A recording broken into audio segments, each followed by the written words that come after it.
Dy চন্দ্রচূড়ের অবসরের পর দেশের সর্বোচ্চ আদালত সুপ্রিম কোর্টের ৫১তম প্রধান বিচারপতি হিসেবে নিযুক্ত হলেন বিচারপতি সঞ্জীব খান্না। গত ১০ই নভেম্বর প্রধান বিচারপতির পদ থেকে ডিওয়াই চন্দ্রচূড় অবসর নিলেন এবং ১১ই নভেম্বর অর্থাৎ সোমবার প্রধান বিচারপতির পদে শপথ গ্রহণের পর থেকেই মারাত্মক অ্যাকশনে সঞ্জীব খান্না। বিচারের ক্ষেত্রে সময়ের ব্যবধান কমাতে একটি সুশৃঙ্খল পদ্ধতি অবলম্বনের উপর গুরুত্ব দিতে চান সুপ্রিম কোর্টের প্রধান বিচারপতি সঞ্জীব খান্না। ফৌজদারি মামলার প্রতি দৃষ্টিভঙ্গিতে আরও সংস্কারের প্রয়োজন রয়েছে বলে মনে করছেন তিনি। তার মতে দ্রুত বিচারের উপর গুরুত্ব দেওয়া উচিত এবং আইন যেন কারোর প্রতি নিষ্ঠুর না হয় সেদিকেও নজর রাখতে হবে। ৫১তম বিচারপতি হিসেবে মাত্র ৬ মাসের জন্যই নিযুক্ত হয়েছেন বিচারপতি সঞ্জীব খান্না। আর এরই মধ্যে প্রধান বিচারপতির পদে নিযুক্ত হওয়ার পর থেকেই মারাত্মক অ্যাকশনে দেখা যাচ্ছে বিচারপতি সঞ্জীব খান্নাকে। বিচারপতি পদের দায়িত্ব গ্রহণের পর থেকেই কোন কোন বিষয়ে অগ্রাধিকার দিয়ে বিবেচনা করা হবে তা স্থির করে ফেলেছেন বর্তমান সুপ্রিম কোর্টের প্রধান বিচারপতি সঞ্জীব খান্না। সাধারণ মানুষকে আরও দ্রুত বিচার দেওয়ার লক্ষ্যে কাজ করতে চান তিনি। একই সঙ্গে আইনি প্রক্রিয়াও যাতে কারোর প্রতি নিষ্ঠুর না হয় সেটিও নিশ্চিত করতে চাইছেন দেশের প্রধান বিচারপতি। সোমবারই সুপ্রিম কোর্টের ৫১তম বিচারপতি হিসেবে শপথ গ্রহণ করেছিলেন তিনি। পরে রাতের দিকে একটি বিবৃতি প্রকাশ করা হয়। আইনি খবর পরিবেশনকারী ওয়েবসাইট বার অ্যান্ড বেঞ্চ অনুসারে বিবৃতিতে অগ্রাধিকারের ভিত্তিতে বিবেচনার বিষয়গুলি তুলে ধরা হয়েছে। আগামী দিনে দেশের বিচার ব্যবস্থাকে কেমনভাবে তিনি দেখতে চান তার একটি প্রতিফলন উঠে এসেছে বিবৃতিতে। সাধারণ মানুষ যাতে আরও সহজে আদালতের দ্বারস্থ হতে পারেন এবং আদালতের বিবিধ প্রক্রিয়া বুঝতে পারেন সেদিকে জোর দিতে চান সুপ্রিম কোর্টের নতুন প্রধান বিচারপতি। বার অ্যান্ড বেঞ্চ অনুসারে ফৌজদারি মামলাগুলির প্রতিও দৃষ্টিভঙ্গিতে আরও সংস্কারের প্রয়োজন রয়েছে বলে মনে করেন তিনি। প্রসঙ্গত আরজি করের ঘটনার পর নির্যাতিতার জন্য দ্রুত বিচারের দাবি আরও জোরদার হয়েছে। ইতিমধ্যেই নিম্ন আদালতে বিচার পর্ব শুরুও হয়ে গেছে। গত সোমবার ছিল বিচারের প্রথম দিন। মঙ্গলবার বিকেলেও জুনিয়র ডাক্তারেরা জানিয়েছেন তারা দ্রুত বিচার চাইছেন। শুধু দ্রুত বিচার নয়, ন্যায় বিচারও চাইছেন তারা।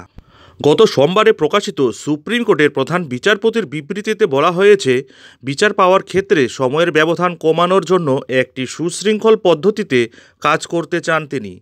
পাশাপাশি বিচারের ক্ষেত্রে আইনি প্রক্রিয়া যাতে সাধারণ নাগরিকদের প্রতি নিষ্ঠুর না হয় সেদিকেও অগ্রাধিকারের ভিত্তিতে নিশ্চিত করতে চান সুপ্রিম কোর্টের প্রধান বিচারপতি সঞ্জীব খান্না।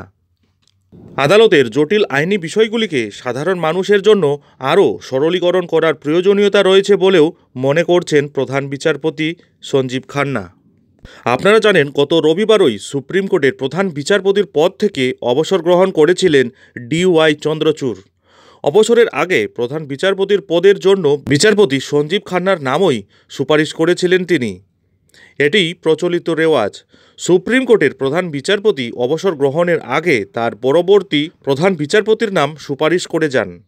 ওই সুপারিশের ভিত্তিতেই সাধারণত রাষ্ট্রপতি পরবর্তী প্রধান বিচারপতিকে নিযুক্ত করে থাকেন। সেই মতোই সোমবার সুপ্রিম কোর্টের প্রধান বিচারপতি হিসেবে শপথ নিয়েছেন বিচারপতি খান্না।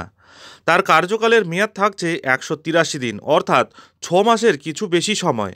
আগামী বছরের ১৩ই মে অবসর নেবেন বর্তমান প্রধান বিচারপতি সঞ্জীব খান্না। প্রধান বিচারপতি পদে শপথ গ্রহণ করার আগে অর্থাৎ প্রাক্তন প্রধান বিচারপতি ডিওয়াই চন্দ্রচূড়ের আমলে একাধিক বড় বড় মামলাগুলি পেন্ডিং হয়ে রয়েছে, হচ্ছে না তার শুনানি।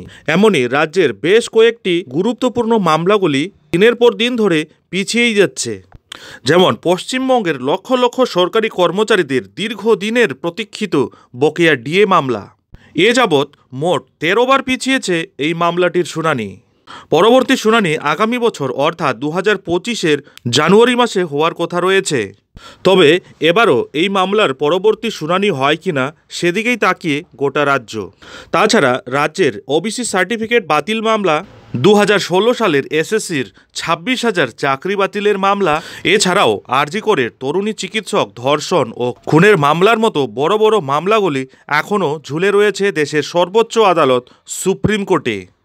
এখন দেখার বিষয় হলো দেশের সর্বোচ্চ আদালত সুপ্রিম কোর্টের নতুন প্রধান বিচারপতি সঞ্জীব খান্না বিচারপতির পদে শপথ গ্রহণের পর থেকেই এইসব পেন্ডিং মামলাগুলি নিয়ে নতুন কী পদক্ষেপ নিতে চলেছেন।